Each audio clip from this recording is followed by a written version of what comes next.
नमस्कार दोस्तों, स्वागत करता हूं यूट्यूब चैनल एवरीथिंग हिंदी पर आपका। दोस्तों आज हम आपसे बात करने वाले हैं एक स्पेशल लोकेशन पर, आपके स्पेशल सवालों का जवाब देंगे, क्योंकि ये वो सारे सवाल हैं जिनका जवाब ना गूगल पर है, ना यूट्यूब पर है, ना कहीं है, क्योंकि ये टेक्निकल छोटे छोटे इंपॉर्टेंट सवाल हैं। तो सवालों से सिलसिला स्टार्ट करता हूँ। सबसे पहला जो सवाल है उसको देखते हैं कौन सा सवाल आप लोगों ने किया है, जिसमें सबसे पहला सवाल है एहसान इलाही का। इनका कहना है कि अजय भाई, ट्रस्ट वैलेट जब डिसेंट्रलाइज है तो उसको अपडेट कौन करता है, उसकी अपडेट कौन करता है। तो दोस्त मेरे, ट्रस्ट वैलेट का जो भी पूरा स्क्रिप्ट है, क्या होता है, कोई भी चीज़ जो डिसेंट्रलाइज होती है उसकी जो इतनी पूरी स्क्रिप्ट है वो एक बार लिख कर अपलोड कर दी जाती है एक डिसेंट्रलाइज ऐप पर, डिसेंट्रलाइज पूरे वर्ल्ड में। तो यहाँ पर होता क्या है कि अब एक बार जब उसकी पूरी स्क्रिप्ट अपलोड कर दी गई तो उसमें कोई एडिट नहीं हो सकता, उसके प्रोजेक्ट में कोई एडिट नहीं हो सकता।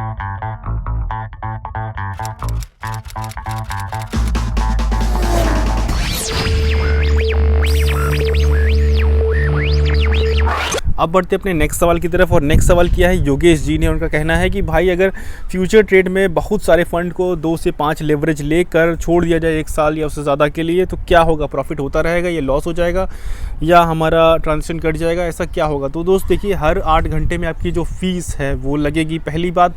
और दूसरी बात, आप वेल को नहीं जानते हैं। अगर वेल मतलब जो बड़े बड़े जो होल्डर होते हैं क्रिप्टो के, तो वो क्या करते हैं, एकदम से आपने देखा होगा कि स्ट्रीम डिप जाती है एक समय, और वो इसीलिए जाती है कि जिन लोगों ने इस तरीके का दिमाग लगाया हो उनका ट्रेड लिक्विडेट हो जाए, उनका ट्रेड कट जाए। तो यहाँ पर इस तरीके का दिमाग नहीं लगाना है, स्टॉप लॉस ज़रूर लगाना है। और अभी जो सिचुएशन इस समय चल रही है उसमें तो ज़्यादा से ज़्यादा स्टॉप लॉस लगाकर ही काम करना है। अब बढ़ते अपने नेक्स्ट सवाल की तरफ, और नेक्स्ट सवाल किया है आशीष ने। इनका कहना है कि सर, क्या मार्जिन ट्रेडिंग सही है क्या। बिल्कुल सही है, बस आपको अच्छे से उसको आना चाहिए। मतलब एक अच्छी चीज़ है, उसके लिए वीडियो हमने बनाई है, ऊपर आई बटन में आ रही है, उसको आप देख सकते हैं मार्जिन ट्रेड के बारे में और कर सकते हैं। उसके बाद अतुल कुमार का है, स्कैल्पिंग की कोई लिमिटेशन भी होती है। बिल्कुल कोई लिमिट नहीं है और अनलिमिटेड हो सकती है। तो टैक्स कैसे कैलकुलेट होगा। टैक्स देखिए ऐसे कैलकुलेट होगा, सपोज़ आपने 10,000 रुपये का स्कैल्पिंग करने के लिए डाला, अब उसमें जितना प्रॉफिट होगा सिर्फ उसको दिखाना है, बाकी जो ट्रांजैक्शन हो रहा है उस पर टैक्स नहीं है। जो आपका प्रॉफिट हो रहा है उसको दिखाना है। ये आपका जो टैक्स एडवाइज़र है वो अच्छे से इसको समझा सकता है, उसमें कोई टेंशन वाली चीज़ है नहीं। अब बढ़ते अपने नेक्स्ट सवाल की तरफ, और नेक्स्ट सवाल किया सुरेश ने। इनका कहना है कि क्या फ्यूचर ट्रेड में कभी हम प्रॉफिट करके एग्जिट कर सकते हैं। बिल्कुल कर सकते हैं, मतलब जब आपका मन हो तब आप एग्जिट कर सकते हैं। और उसके बाद अगर नहीं तो फ्यूचर ट्रेड में कितने दिन का होता है, मतलब इसमें कोई लिमिटेशन नहीं है, बस आपको हर 8 घंटे पर फीस चुकानी है। फीस बहुत नॉमिनल सी होती है। अगर आपका ट्रेड लॉस में जा रहा है तो उससे अच्छा आप उसको आगे बढ़ा दें, आगे फॉरवर्ड कर दें और प्रॉफिट पर ही क्लोज करें। अब बढ़ते अपने नेक्स्ट सवाल की तरफ, और नेक्स्ट सवाल किया है फरहाद ने। इनका कहना है कि sir, big fan, thank you so much. और आपका पूछना है कि hardware wallet, which hardware wallet are you using, please suggest me. देखिए, आप दुबई से, मैं अभी एक लेजर का हार्डवेयर वैलेट यूज़ करता हूँ, और मतलब हार्डवेयर वैलेट से बेस्ट हमको ट्रस्ट वैलेट लगता है, क्योंकि उस पर आप रिफ़्रेश करके देख सकते हैं, लाइव फील कर सकते हैं कि कितना आपका क्रिप्टो है। एक आध बार हमने उसमें अपना ट्रांसफ़र किया, लेकिन फिर इतना ज़रूरत नहीं लगा। ट्रस्ट वैलेट भी आपके लिए एक अच्छा ऑप्शन हो सकता है। और बाकी मोस्टली क्रिप्टो हम अपने एक्सचेंज में रखते हैं, क्योंकि हम उसमें कभी भी अपने जो भी चेंजेस करने हो वो कर सकते हैं। तो आपकी इच्छा है, अगर आप चाहें तो उसको ट्रस्ट वैलेट पे रख सकते हैं, ईज़िली एक्सेसिबल है, और अपने वैलेट पर रख सकते हो। हार्डवेयर में लेजर का है, लेजर की वेबसाइट से ही डायरेक्ट आपको ख़रीदना चाहिए अगर आप इंटरेस्टेड हैं तो। दोस्तों, हुआ ये कि मैं कल पूरी वीडियो शूट कर चुका था, लेकिन हुआ ये कि उसमें आधी जो वीडियो है उसका ऑडियो मिसिंग है। तो इसलिए वो जो सवाल जो आधी वीडियो में बचे हुए उनको मैं फिर से अभी यहाँ पर शूट कर रहा हूँ अपने ऑफिस में। तो इसमें जो जो सवाल इंपॉर्टेंट हैं उन सबको हम लेते हैं, और आपके मन में अभी भी कोई सवाल हो फाइनेंस से रिलेटेड तो इसी वीडियो के नीचे कमेंट कीजिए, ताकि नेक्स्ट वीडियो में इसको शामिल कर सके। और इस समय जो सवाल मेरे सामने है वो है बॉलीवुड शौकीन का। इनका पूछना है कि कॉइन बनाने वालों को क्या फ़ायदा होता है और कॉइन बनाने वाला कैसे पैसा कमाता है। तो दोस्त देखिए, 1 लाख किसी टोकन की सप्लाई है, तो इनिशियल जो सप्लाई सर्कुलेट करते हैं वो 5-10% करते हैं, और अगर 5-10% जो सप्लाई सर्कुलेट की है उसका प्राइस जब बढ़ता है तो बचे हुए जो टोकन हैं वो सब फाउंडर के पास ही लगभग होते हैं, मतलब पूरी टीम के पास होते हैं। तो उनको सेल करके वो प्रॉफिट कमाता रहता है, मतलब प्रॉफिट होता है, बिल्कुल होता है, अच्छा खासा होता है। उसके बाद नेक्स्ट सवाल है बेस्ट बॉय का। इनका कहना है कि मेरी बाइनेंस की आईडी रिकवर नहीं हो रही है, ईमेल आईडी और पासवर्ड भूल गया हूँ, how can I get back. तो दोस्त, अगर आप ईमेल आईडी पासवर्ड भूल गए हैं तो एक बार सपोर्ट में कांटेक्ट कीजिए, अपना मोबाइल नंबर जो ऐड किया हो उससे। और अगर ये भी भूल गए हैं तो पॉसिबल नहीं है रिकवर करना, फिर आप आईडी ही भूल सकते हैं, मतलब कोई ऑप्शन नहीं है। मतलब कुछ चीज़ें तो आपको देनी पड़ेंगी, तभी वो बाइनेंस वाले आपको सॉल्व करेंगे। सपोर्ट में जाके उनसे कांटेक्ट करने की कोशिश कर सकते हैं। उसके बाद नेक्स्ट क्वेश्चन है, MLM बिजनेस लेजेंड का कहना है कि बीटा फाइनेंस का क्या यूज़ केस है। तो बीटा फाइनेंस का जो यूज़ केस है वो ये है, जैसे आवे है। आवे का मतलब क्या होता है, वहाँ पर आप अपने क्रिप्टो को स्टेक कर सकते हैं, मतलब एक स्टेकिंग प्लेटफॉर्म है बीटा। तो ये चीज़ है, बीटा का यूज़ केस एक स्टेकिंग प्लेटफॉर्म है, वहाँ पर अपनी क्रिप्टो को स्टेक कर सकते हैं।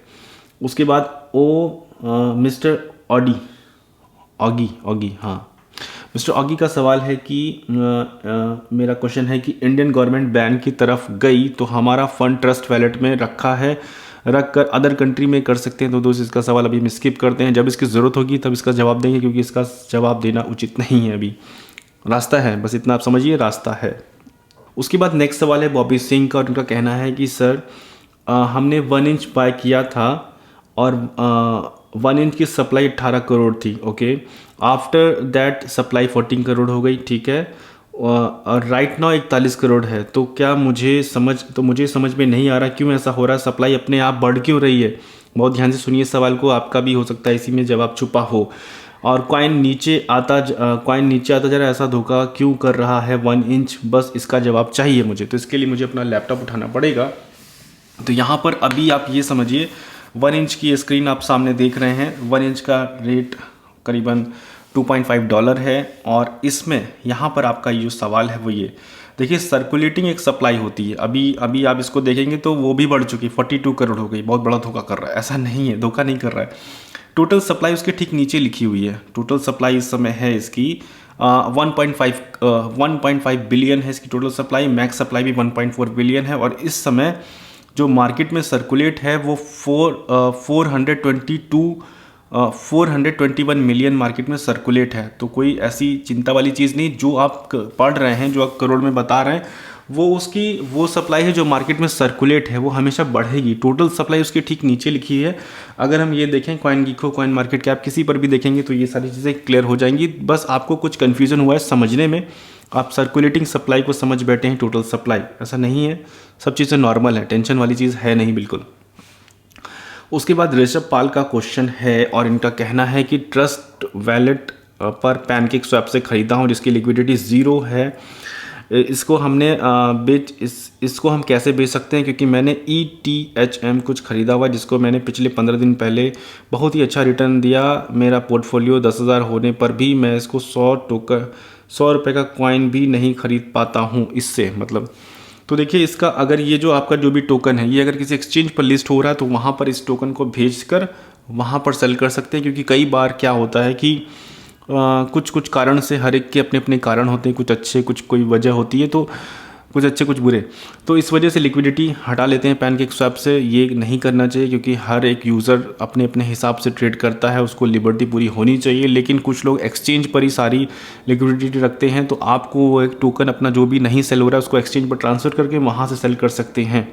उसके बाद अब चलते हैं अपने नेक्स्ट सवाल की तरफ, और नेक्स्ट सवाल किया है ज़िंदगी डेली, उनका क्वेश्चन है, my question is that there is any Indian exchange available on which we can do stake, because other most app of the data is available in dollar which is quite difficult to understand। तो daily ज़िंदगी मैं आपको एक राय देना चाहूँगा, और आप सभी लोग जो लोग भी इस वीडियो को देख रहे हैं उनको राय देना चाहूँगा, वो ये कि क्रिप्टो अगर डॉलर में कैलकुलेट किया जाए तो थोड़ा सा ज़्यादा ईजी होता है। मतलब डॉलर की आदत अब डाल लीजिए, ये शिकायत मत कीजिए कि डॉलर में मुझे डिफ़िकल्ट होता है। मुझे भी जब मैं क्रिप्टो शुरुआत में देखता था, डॉलर से बड़ा हेट करता था, बड़ा मुश्किल होती थी डॉलर वाला इशू करना। लेकिन आज जब सीख गया हूँ तो डॉलर के अलावा जब INR दिखता है तो मुझे डिफ़िकल्ट होता है। मतलब डॉलर में अब दिमाग में सेट हो गया कि बिटकॉइन का प्राइस अभी क्या है, इथेरियम का प्राइस क्या है, सोलाना का प्राइस क्या है, एडा का प्राइस क्या है, सब कुछ दिमाग में सेट हो गया। तो आप भी प्रैक्टिस कीजिए, क्योंकि ये थोड़ा सा फ्रेंडली हो जाएगा आपके लिए, क्योंकि इंटरनेशनल एक्सचेंज में बहुत सारे फीचर्स हैं जिनको आप अभी यूज़ नहीं कर पा रहे। तो मेरी ये सलाह है कि इस रीज़न से कि डिफ़िकल्ट होता है डॉलर में समझना, तो ये चीज़ धीरे धीरे आदत डालिए आप सभी लोग। और रही बात स्टेकिंग की, तो इंडियन एक्सचेंज में अभी स्टेकिंग ईजिली अवेलेबल नहीं है, कुछ में अवेलेबल है, लेकिन वो इतने नए हैं कि उनको रिकमेंड करना थोड़ा सा हार्ड है मेरे लिए। अब नेक्स्ट क्वेश्चन की तरफ बढ़ते हैं, थोड़ा सा ये भी इंपॉर्टेंट सवाल है प्रतीक पटेल जी का। इनका कहना ये है कि डिसेंट्रलाइज प्रोजेक्ट किसी कंपनी इंडिविजुअल ने ही बनाए होंगे तो गवर्नमेंट इसको कैसे कंट्रोल नहीं कर सकती। गवर्नमेंट चाहे तो फोर्सफुली उनको बैन कर सकती है, उनको रोक सकती है, उनका जो डेटाबेस है, उनका जो नेट पर जितनी भी चीज़ें पड़ी हैं वो सब चाहे तो रोक सकती है। क्यों नहीं रोक सकती है, क्यों नहीं रोक सकती? दरअसल आपको मैं बता दूं कि जब ये क्रिप्टो की शुरुआत हुई थी तो वो जब शुरुआत हुई थी तो ये सोचकर ही हुई थी कि जब ये लोगों को प्रॉफिट ज़्यादा देने लगेगी तो जो कंट्री है वो चाहेगी कि इसको रोका जाए।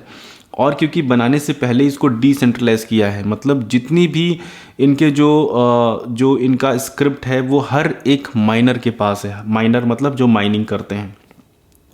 पूरे वर्ल्ड वाइड चीज़ें स्प्रेड हैं, किसी एक कंट्री तक का ये डेटा सीमित नहीं है। अलग अलग कंट्री में लोग माइनिंग कर रहे हैं, उन सभी माइनिंग जो कर रहे हैं उनके पास डेटा है। तो इस तरीके से चीज़ें होती हैं डिसेंट्रलाइज। अब जैसे मेरा नाम अजय है, अब हो सकता है किसी दूसरी कंट्री में हम अगर जाएंगे तो हम अपना नाम कुछ और बताएं, तो वहाँ पर वो कैसे मैच करे, क्योंकि वहाँ पर उसके पास ऑलरेडी मेरा डेटा है तो वो बता देगा कि नहीं ये अजय ही है। तो इस तरीके से जब चीज़ें डिसेंट्रलाइज मतलब जिनका किसी एक कंट्री पर रोक ना हो, कंट्रोल ना हो, तो उसको बोलते हैं डिसेंट्रलाइज। और जब चीज़ें डिसेंट्रलाइज होती है तो कोई एक कंट्री के बस में नहीं होता है रोकना, क्योंकि हर एक कंट्री का अलग अलग अपना सोचना होता है। कोई एक कंट्री अगर रोकना भी चाहे, कोशिश भी करे, तो दूसरी कंट्री अलाउ नहीं करती है, क्योंकि हर एक कंट्री में अलग अलग नियम है।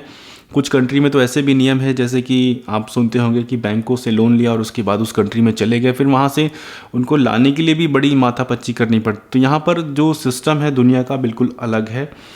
और जब चीज़ें डिसेंट्रलाइज होती हैं तो रोकना मतलब नेक्स्ट टू पॉसिबल हो जाता है। तो दोस्तों ये थी वीडियो, उम्मीद करता हूँ वीडियो आपको पसंद आई होगी। अगर वीडियो पसंद आई, कुछ सीखने को मिला हो तो वीडियो को लाइक कीजिए, और आपके मन में भी क्रिप्टो से, फाइनेंस से रिलेटेड जो भी सवाल हों इसी वीडियो के नीचे कमेंट कीजिए ताकि नेक्स्ट वीडियो में उसको हम शामिल कर सकें। और हाँ, वीडियो को लाइक कीजिए, चैनल को सब्सक्राइब कीजिए और स्कैमर से बच के रहिए। किसी को भी पैसा नहीं देना है, अपने पास जो भी पैसा है सब अपने पास रखना है। थैंक यू सो मच दोस्तों वीडियो देखने के लिए।